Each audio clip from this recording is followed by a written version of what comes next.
ఎవరన్నారయ్యా నువ్వు లేవని, ఎవరన్నారయ్యా కనరావని, నిన్ను నమ్మిన భక్తులకు నిజమై నీ ఉన్నావు, నిన్ను కొలిచే కన్నులకు కనిపిస్తూ ఉంటావు.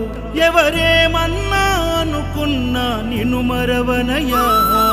శరణమయ్యప్ప స్వామి అయ్యప్ప, శరణాలు మరవలేను.